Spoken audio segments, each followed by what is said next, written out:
今天要分享给大家的是腰果酥，不仅非常好吃，还酥得掉渣。无论是老人孩子都会很喜欢吃，而且做法相当简单。200克烤熟了的腰果用料理机打碎，我喜欢带一点颗粒感的，所以并没有打得很碎。打好以后，和200克中筋面粉、70克糖粉、1/4小勺盐、100克花生油混合拌匀。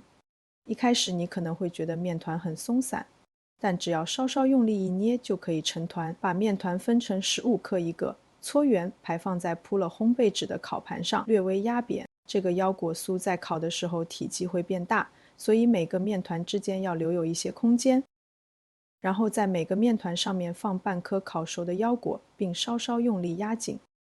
最后在表面刷一层蛋黄液，让烤好的腰果酥颜色更漂亮。同样的方法，你也可以做花生酥、核桃酥等等。